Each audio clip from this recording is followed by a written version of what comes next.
Kad govorimo o proizvođačima, malo pre ste rekli, nema ih tu baš previše. Fiat je naš najveći izvoznik. Izvoz mu je negde oko 1,5 milijardu evra. Međutim, svi izgleda zaboravljaju i neke male firme koje vrlo uspešno u ovoj zemlji rade i vrlo uspešno izvoze. I zato sam zamolio vas da ostanete sa nama do kraja emisije, da pogledate ovaj prilog pa da čujem vaš komentar. Na Beogradskom salonu automobila koji se danas završava, tradicionalno se predstavljaju i domaći proizvođači delova i komponenti.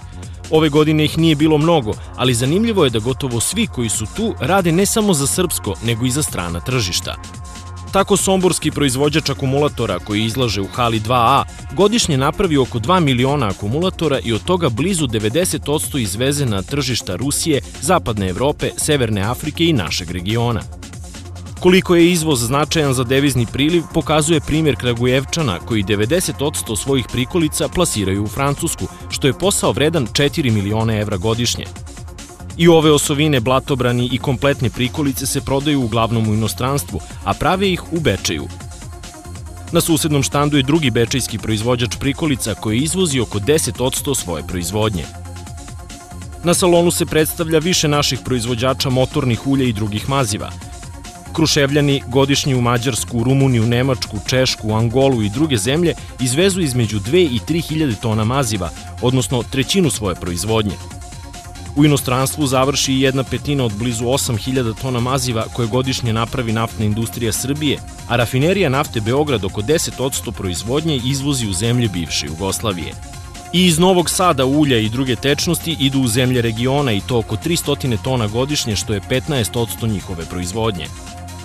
A ovo su ventili koji se proizvode u Užicu i skoro polovina se izveze u Mađarsku, Englesku, Bugarsku, Nemačku, Egipat i druge zemlje.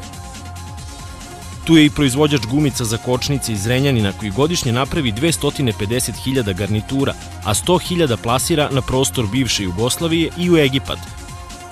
Čak se i sigurnosni sistemi izvoze na više kontinenata, odnosno u Poljsku, Slovačku, Argentinu, Alžir i druge zemlje. Međutim, putna strana tržišta nalaze i manje firme.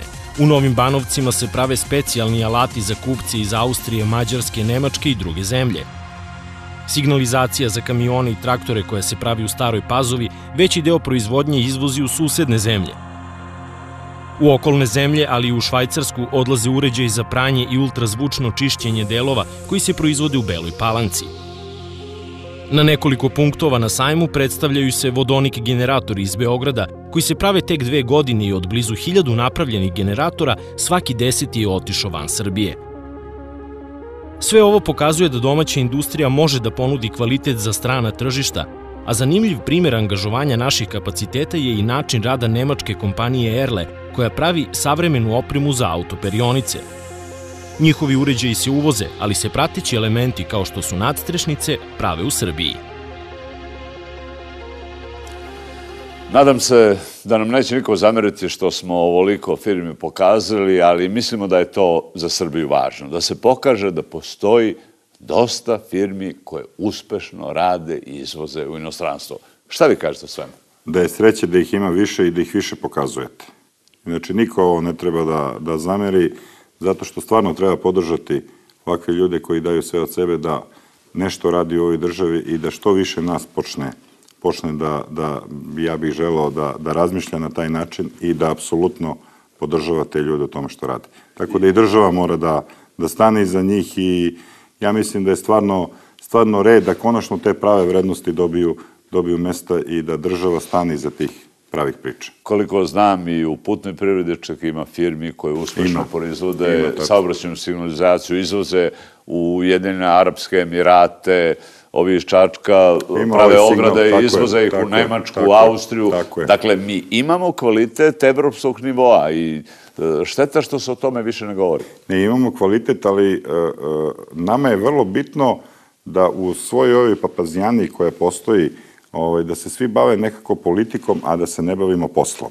Tako da ja apsolutno stojim na istom mišljenju da apsolutno treba podržati ljude koji rade i treba im dati podstrek za to što rade i gurati ih samo napred. Mi se nadamo da će svi ovo nastaviti da rade vrlo uspešno, da će ih biti još, da će biti uspešni izvoznici, da će otvoriti nova radna mesta, da ćemo zaista imati jedan privredni razvoj koji će nam svima omogućiti bolji život.